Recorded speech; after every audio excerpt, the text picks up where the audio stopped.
जैसे मेरे हाथ में एक GR है 14 अगस्त 23 का, इसमें लिखा हुआ है कि क्या जो मोदी का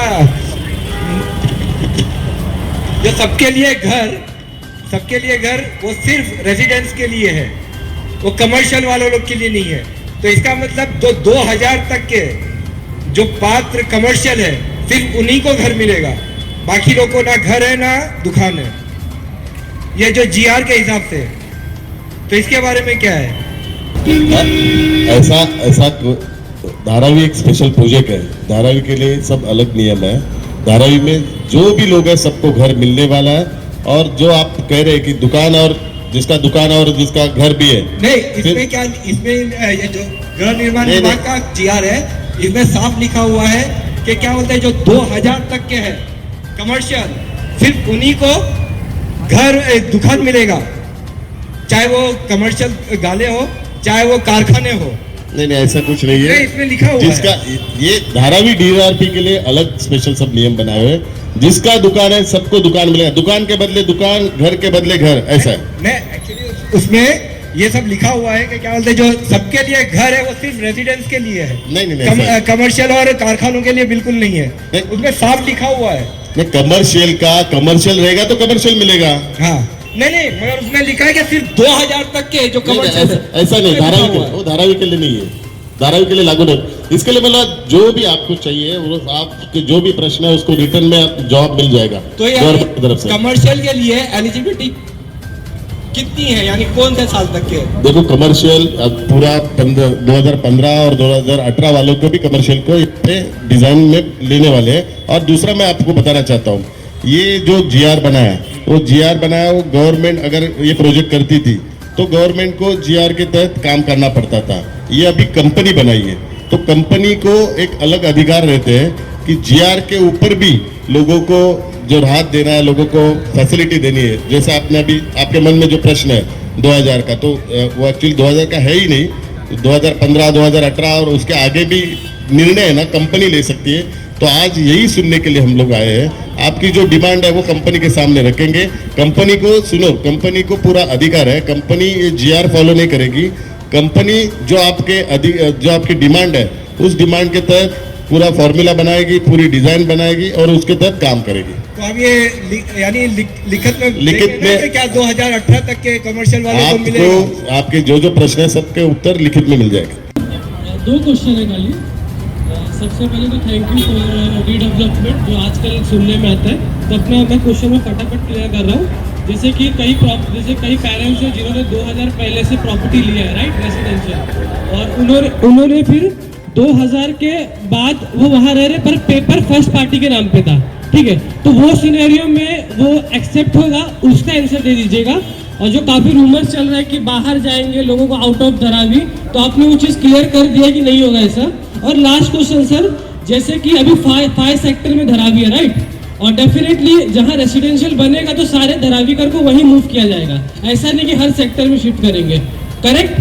तो मुझे जानना ये है कि जहां फॉर एग्जांपल अगर रेलवे के सेक्टर में पूरा रेसिडेंशियल बनेगा, ओके, तो जो अदर सेक्टर है उनको तोड़ के उनको रेंटल दिया जाएगा या फिर आउट ऑफ टेम्परेरी शिफ्ट किया जाएगा? तो ये चीज क्लियर करा दीजिएगा। Thank you so much.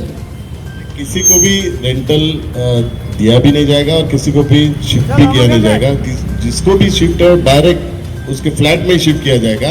और जो आप कह रहे हैं कि रेलवे की जगह पे डेवलपमेंट, रेलवे की जगह नहीं, जो ये रीडेवलपमेंट का फॉर्मूला क्या रहता है, रीडेवलपमेंट का फॉर्मूला क्या रहता है, 70% रीडेवलपमेंट के लिए और 30% सेल के लिए। यानी कि उन्होंने जो इन्वेस्टमेंट किया वो 30% सेल के माध्यम से वो रिकवर कर सकते हैं। तो 70% पूरे धारावी का जो एरिया है उसमें रीडेवलपमेंट हो जाएगा और 30% सेल के लिए रखा जाएगा। तो वो जो मास्टर प्लान जो बनाएंगे उसमें आपको डिजाइन दिखाएंगे। तो सभी के मन में ये बहुत सारे हम लोग ने मीटिंग रखी, सबके मन में यही प्रश्न था कि सबको लगा कि रेलवे की जो जगह है वहां पे ही सबको शिफ्ट किया जाएगा। तो वैसा नहीं है। धारावी का जो पूरा 70% एरिया है वहां पे पूरा रीडेवलपमेंट का पूरा प्लानिंग किया जाएगा और वहां पे भी पूरे रेसिडेंशियल और कमर्शियल की पूरी प्लानिंग की जाएगी। 30% जो एरिया वो सेल के लिए रखा जाएगा। कारखाने या हमारी जो दुकान है या हमारे जो मकान टाटा पावर के नीचे, उनका क्या होगा? इस प्रोजेक्ट में टाटा पावर को भी ऑलरेडी प्लानिंग में लिया हुआ है, रेलवे का भी पूरे सभी जितने भी स्लम है उनको भी लिया, पूरे डीआरपी में जितने भी टाटा पावर से लेके बहुत जितने भी प्राइवेट भी जो है उनको भी वहां पे भी स्लम रहेगा तो उनको भी इस प्लानिंग में पूरा लिया गया। तो ये आप मन से निकालिए कि टाटा पावर के लिए अलग न्याय रहेगा, ऐसा कुछ नहीं, सबको एक ही साथ उसका रीडेवलपमेंट हो जाएगा। सर मेरा क्वेश्चन क्या था, जैसा कि क्वेश्चन ये भी था कि टाटा पावर के नीचे वालों को पात्रता मिलेगी कि नहीं, तो आपने क्लियर किया, बहुत बड़ी बात है ये हम सबके लिए, हमारे साथ सभी हमारे साथी हैं यहाँ पे, हम लोग टाटा पावर के नीचे रहते हैं। और सर एक चीज़ जानना था कि मेजर डॉक्यूमेंट्स जो सर्वे फिर से आप करवा रहे हैं, इसके लिए बहुत बहुत धन्यवाद।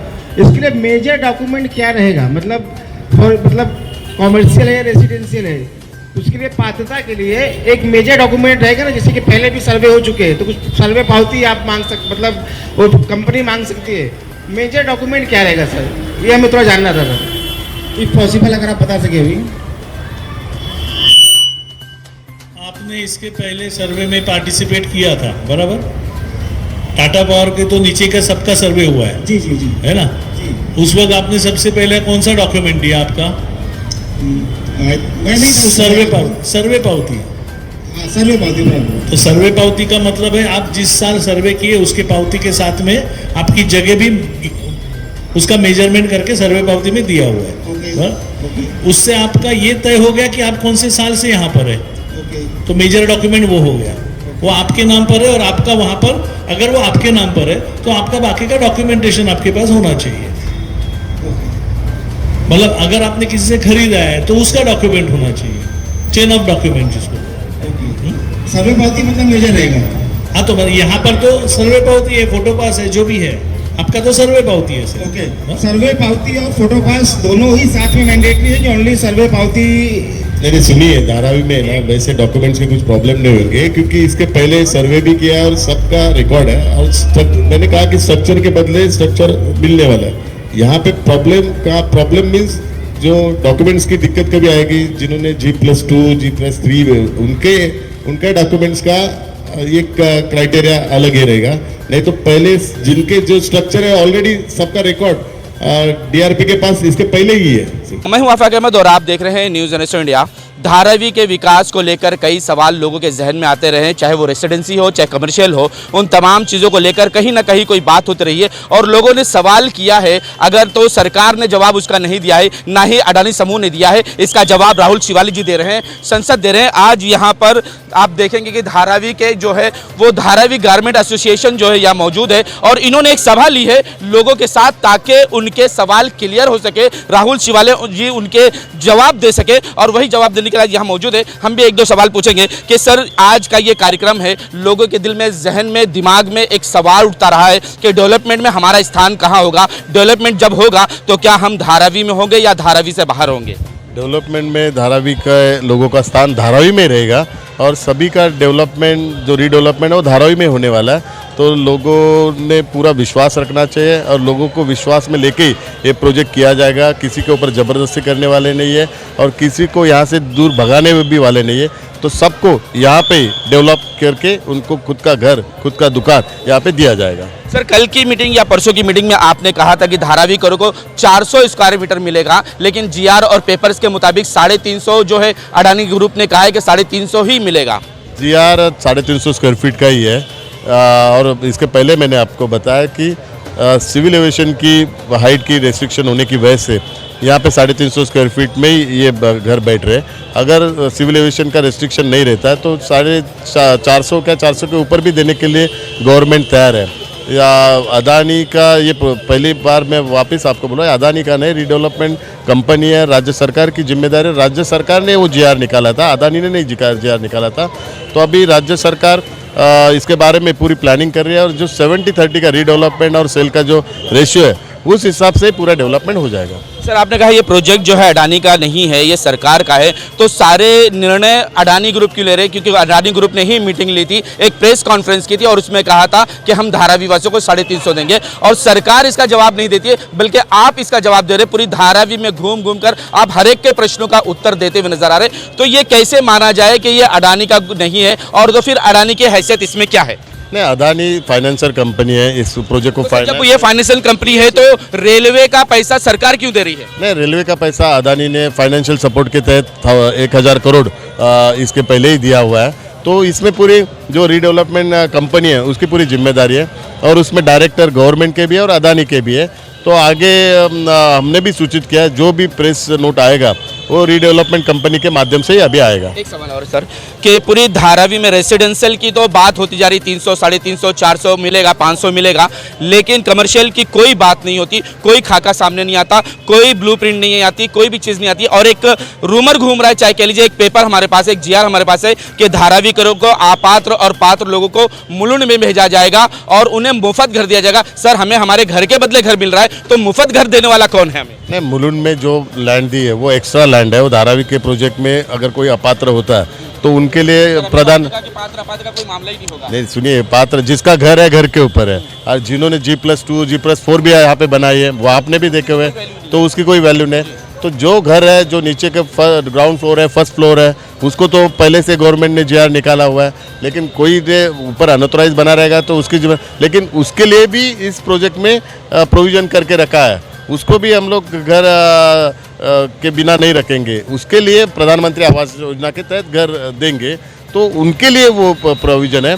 बाकी जो पात्र लोग हैं, पात्र तो सभी है, जिनके पास घर है उनके पास वो सभी पात्र है, तो उनके लिए पूरा धारावी में डेवलपमेंट का पूरा इंतजाम किया हुआ है। ये सर्वे कब से शुरू होगा? सर्वे अभी जनवरी के एंड में चालू हो जाएगा। एक सैंपल सर्वे पहला किया जाएगा। सैंपल सर्वे के बाद लोगों में एक विश्वास निर्माण हो जाएगा, लोगों को एक डिज़ाइन दिखाई जाएगी, लोगों को जो अभी हम लोगों के बातें सुन रहे हैं, लोगों के सुझाव सुन रहे हैं, उस सुझाव के तहत एक प्लानिंग बनाई जाएगी और प्लानिंग लोगों को दिखाई जाएगी। उस प्लानिंग में भी अगर कुछ चेंजेस रहेंगे वो उसके बाद लोगों के वापस सुझाव भी ले जाएंगे। तो इसके लिए एक सैंपल सर्वे के बाद ही लोगों को एक सैंपल प्लान दिखा के उसके बाद लोगों को विश्वास में लेके काम किया जाएगा। सर, एक आरोप लग रहा है आप पर कि आप सिविल इंजीनियर हैं, इस वजह से इस प्रोजेक्ट में ज़्यादा इंटरेस्ट ले रहे हैं कि क्या आपका भी इसमें स्थान या कोई कमीशन या किसी चीज़ की बात चल रही है? ऐसा जो भी बोल रहे हैं तो उनके मन में ही पाप है। उनको पता नहीं कि मैं धारावी का लड़का हूँ, मेरा जन्म धारावी का है, तो मेरा सपना है धारावी का डेवलपमेंट करने का।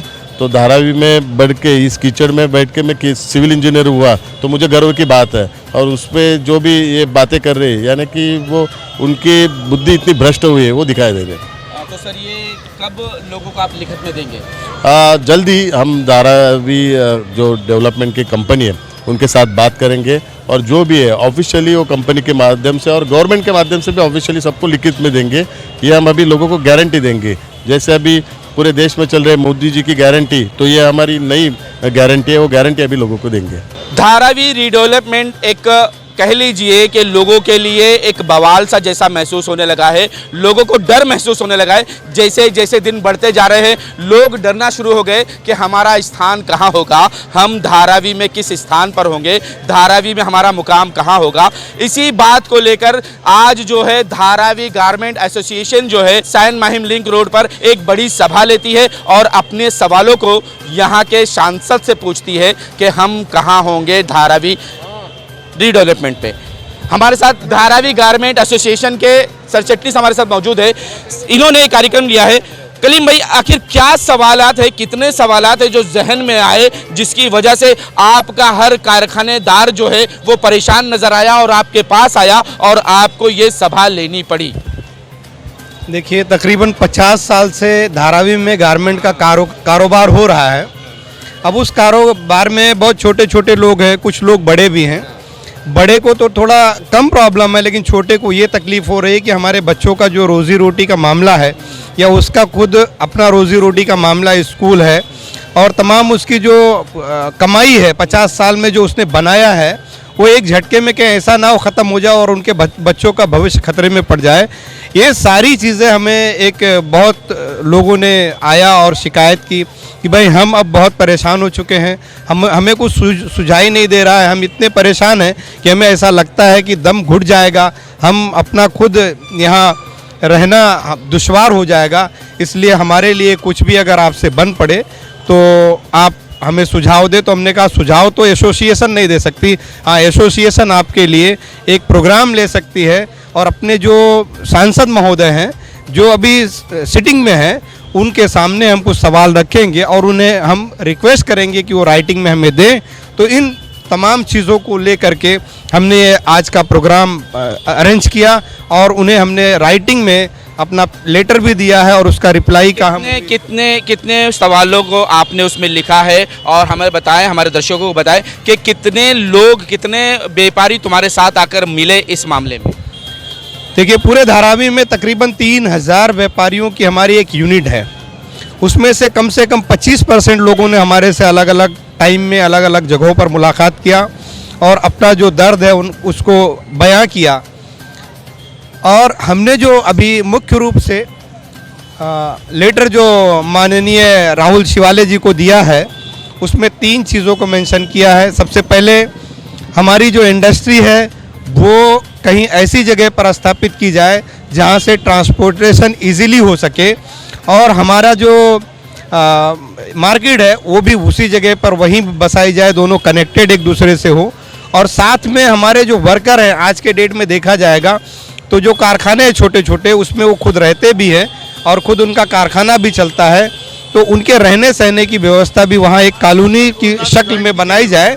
तो वो हमने ये 3 सवालों को मुख्यतः से उनके सामने रखा है और उन्होंने हमें आश्वासन दिया है कि हम इसको राइटिंग में देंगे और अगर हमें राइटिंग में आता है तो हम कोई विद्रोह नहीं करेंगे, लेकिन अगर राइटिंग में नहीं आएगा तो आने वाले वक्त में हम सड़कों पर भी उतर सकते हैं, क्योंकि हमें हमारे भविष्य में अगर खतरा दिखाई दिया तो हमें कुछ खोने के लिए नहीं रहेगा। हम अपने बच्चों का भविष्य नहीं खोना चाहते हैं। सरकार अगर हमारी बात को टाइम पर सुनेगी तो हम सरकार के साथ में, वरना हम विद्रोह करेंगे।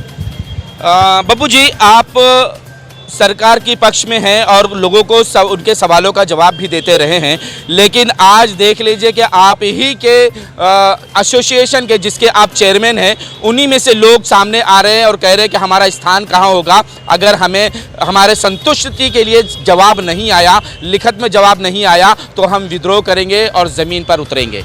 नहीं, पूरे धारावी के लोग इसके हकदार हैं और जिसका घर है और वो अपने घर का मालिक है, अगर किसी का घर अगर जाएगा तो हर इंसान उसका सवाल का जवाब चाहिए हर इंसान को।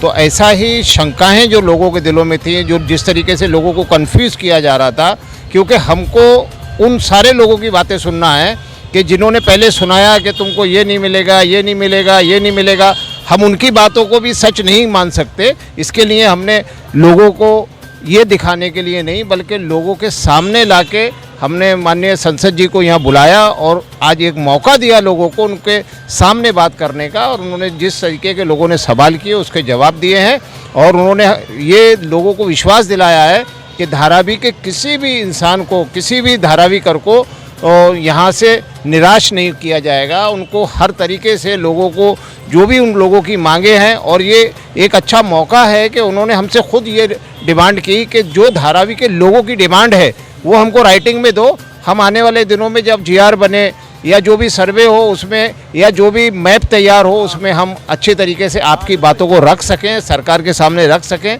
और ये हमारे लिए बहुत अच्छी बात हुई और साहब ने जब ये मौका दिया तो हम सारे लोगों ने इस चीज़ के लिए अपना टाइम गंवाना मुनासिब नहीं समझा और सारे जितने भी धारावी गारमेंट एसोसिएशन और दूसरी एसोसिएशन के लोग यहाँ आए, उन्होंने जो अपनी डिमांड रखी थी वो लिखत में सारी एसोसिएशन ने अपने अपने लेटर दिए हैं और उम्मीद करते हैं कि उन लेटर का बहुत जल्द जवाब भी आएगा।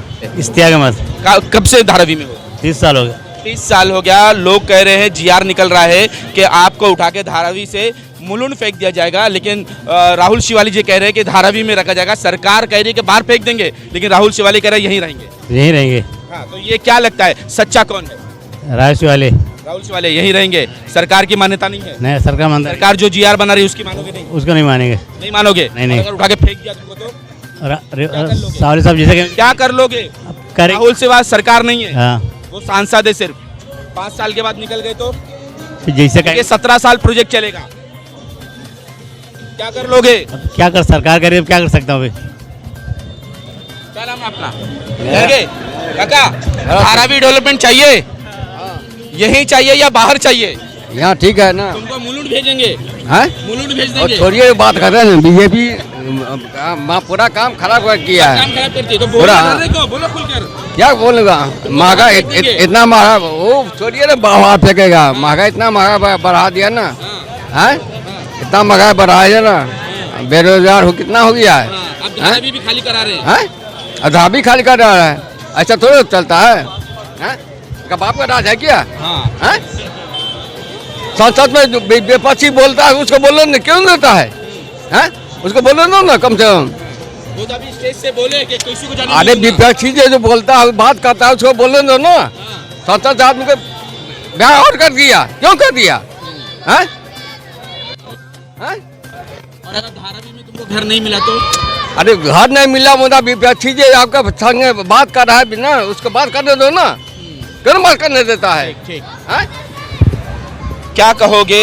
जीआर कुछ और कहता है, सांसद महोदय कुछ और कहते हैं, धारावी बचाओ आंदोलन कुछ और कहता है। धारावी कर का दिमाग एकदम घूम चुका है कि आखिर हो क्या रहा है हमारे साथ, कहीं से कुछ दिखाई नहीं दे रहा है। रात रात में आर्किटेक्ट आते हैं और वो मैप लेते हैं चोरी छुपे, लेकिन खुलकर कोई नहीं आता। क्यों अंधेरे में रखे धारावी वासियों को? सर ये सब बात है तो मैं इतना जानता हूँ कि अभी जैसा धारावी में इतने झोपड़पट्टी है तो एक रूम मालिक के पास जैसा एक नीचे का रूम है उसके ऊपर 3 फ्लोर बना रखा है, तो एक मेरे जैसे नीचे दुकान है ऊपर खुद रहता है या रेंट पे दे रखा है। यूपी बिहार बंगाल जिधर के भी आते हैं रेंट पे लेके रहते हैं, प्रवासी मजदूर है। हाँ रहते हैं। जिसके पास यहाँ रूम नहीं है वो भी मजदूरी करने आते हैं और रहते हैं। अगर वो बिल्डिंग बनाते हैं तो क्या जो यहाँ का रूम मालिक है उसको कितना रूम देंगे? वो एक ही भाड़े पर। हाँ वही बोल रहा हूँ मैं, क्यों कितने रूम देंगे? एक ही देंगे।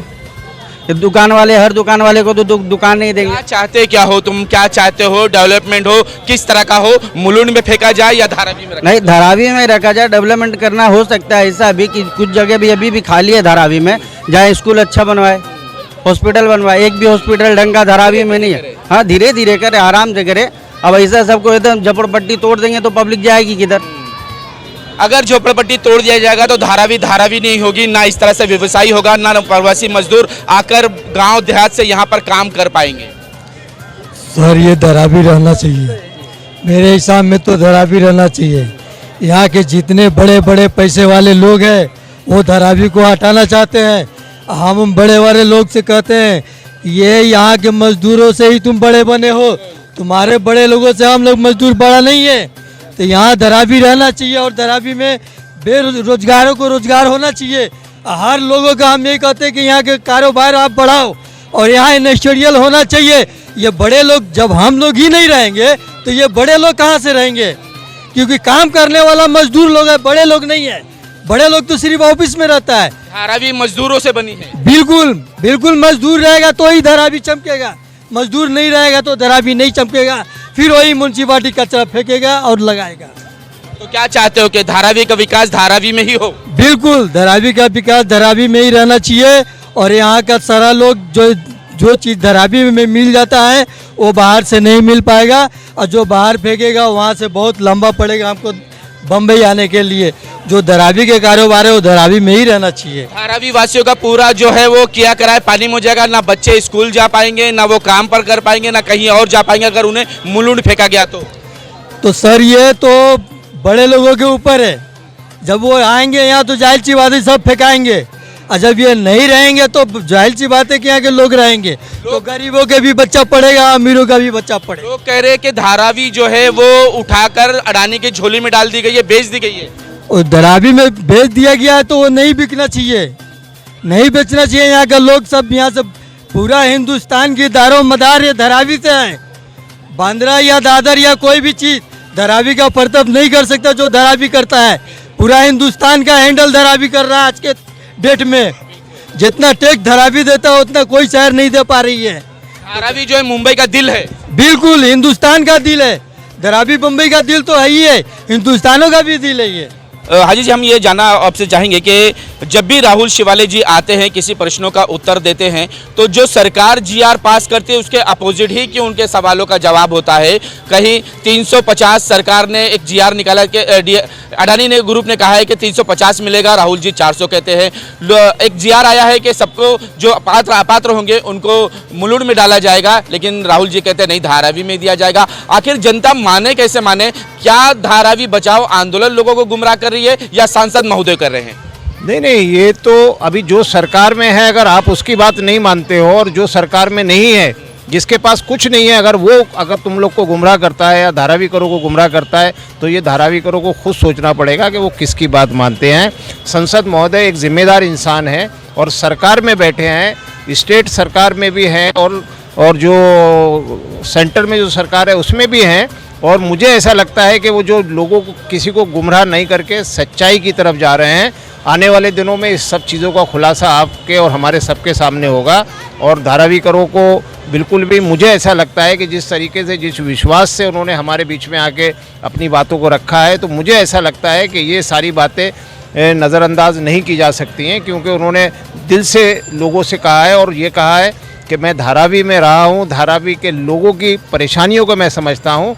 लेकिन जिस तरीके की उन्होंने जो फैसिलिटी बताई हैं धारावी में जो होने वाली हैं, अगर शायद इसी तरीके का अगर डेवलपमेंट है, तो मुझे ऐसा लगता है अगर कोई धारावी से अपने झोपड़े को बेच के जाता है तो वो लास्ट में आखिर में आके बहुत पछताएगा कि मैंने धारावी में इस फैसिलिटी को छोड़ के कहीं और गया हूँ। क्योंकि यहाँ आने वाले दिनों में जिस बेहतरीन जो हमको बताया जा रहा है, जिस बेहतरीन तरीके से डेवलपमेंट होने जा रहा है, जिस तरीके से बच्चों को शिक्षा और ख़ास करके बीमारों के लिए अस्पताल, और जो घर जिस तरीके से देने की जो बिल्डिंगें बनाई गई हैं और जिसमें मेंटेनेंस नहीं रहेगा, और जितनी भी यहाँ पर इंडस्ट्रीज़ हैं उनके लिए गवर्नमेंट की जो फैसिलिटी रहती है, बीएसटी बिल में जैसे कहीं ना कहीं सब्सिडी रहती है, जीएसटी में कहीं ना कहीं उनको कुछ बेनिफिट रहते हैं, स्टैम्प ड्यूटी में बेनिफिट रहते हैं, तो ये सारी सुविधाएं जो लोगों को दी जाएंगी, जो कहा गया है अभी तक, जो मैंने सुना हूँ अभी तक, तो वही मैं आपको बता रहा हूँ। तो ये सारी फैसिलिटी अगर मिली थी तो धारावीकरों के लिए बहुत। फिर इतनी बड़ी सभा क्यों लिए? क्या डर दिल में बैठ गया है कि कहीं ऐसा ना हो धारावी विकास के नाम पर हमारा कारोबार, हमारा परिवार, हमारा घर संसार बिखर न जाए? पहले मैं आपको बता दूं, मैं धारावी गारमेंट एसोसिएशन का कैशियर हूं और हम लोगों ने यह सभा इसके लिए किया कि हम लोगों के मन में आशंका थी कि धारावी रिडेवलपमेंट में हम लोगों का हक हमको मिलेगा या नहीं मिलेगा, क्योंकि बार बार बातें रेजिडेंस के तो की जाती थी लेकिन कमर्शियल का कहीं चर्चा नहीं था। ये हमको क्लियरेंस करना था राहुल शिवाले साहब से कि आप धारावी डेवलपमेंट में हम कमर्शियल जो काम करते हैं, वाणिज्यिक काम करने वालों का भी कोई स्थान है नहीं है, हमको अपनी दुकानें यहाँ सुरक्षित रूप से मिलेंगी नहीं मिलेंगी, इस पर्पज में हमने ये मीटिंग लिया था। तो क्या उनके आंसरों से, उनके उत्तरों से आप संतुष्ट हुए हैं? जी हाँ, आंसर से संतुष्ट हुए हैं, लेकिन जब तक हमको लिखित में नहीं मिलता है, लिखित में मिल जाएगा तो हम पूर्ण रूप से संतुष्ट हो जाएंगे। और अगर लिखित में आपके विरुद्ध मिला तो हम आगे जाएंगे, आंदोलन करेंगे और जो कुछ कदम उठाना रहेगा हम उठाएंगे, अपने हक के लिए बाहर आएंगे। जी, मैं आपसे एक रिक्वेस्ट करता हूं कि आप धारावी की अंदर गलियों में जाओ और हर घर में जाके ये इंक्वायरी करो कि घर में कितने लोग बीमार रहते हैं, वहाँ पे औरतों के साथ जो और लेडीज़ लोगों को जो कितना प्रॉब्लम है कि वो उनको महीनों महीनों धूप देखने को नहीं मिलती है, इस तरीके से बंद पड़ी हैं। कितनी औरतें ऐसी रहती हैं जो घरों में रहने के बाद में बाहर नहीं निकल पाती हैं और अंदर ही रहते हैं, जिनको धूप देखने को नहीं मिलता है, और वो जिसकी वजह से उनको टीबी की बीमारी होती है, बहुत सारी बीमारियां लग रही हैं। जो पब्लिक टॉयलेट है उनकी हालत देखो आप जाके किस तरीके की हो रही है, उसमें कब तक वो नस्लें चलती रहेंगी, क्योंकि पिछले 40 साल में आपने देखा होगा कि धारावी में डेवलपमेंट के नाम पे ही बात की गई और आज तक डेवलपमेंट नहीं हुआ। अगर एक मौका अपने को मिल रहा है और सही ढंग से मिल रहा है तो मैं बोलता हूँ अगर जिस तरीके से बताया जा रहा है, अगर ये दिया जा रहा है, तो इससे बेहतर मौका धारावीकरों के लिए नहीं होगा। हम सबको ये उम्मीद है महाराष्ट्र गवर्नमेंट से, और जैसे राहुल शिवाले जी ने आश्वासन दिया है कि हमने अभी क्वेश्चन किया था शिवाले साहब से कि हमारी यहाँ मार्केट है जिस सेक्टर में, उसी सेक्टर में दिया जाए और हमारे इंडस्ट्रीज़ को उसी सेक्टर में दिया जाए, कारखाने को, दुकानों को, तो बेहतर होगा। तो हमसे छीनेगा नहीं तो हमें हमारे लिए हम क्यों विरोध करेंगे। तो राहुल शिवा जी कह रहे थे कि धारावी करों को हम एक नई गारंटी देंगे और बहुत जल्द पूरे धारावी का नया सर्वे होगा और उस सर्वे के अंदर जो है हम ये लिखत में देंगे कि जो लोगों के जो सुझाव है उन तमाम सुझाव को हम मानेंगे, समझेंगे, देखेंगे और उसके बाद जो है उनको लिखत में देंगे कि किस तरह से जो है धारावी का विकास होने वाला है।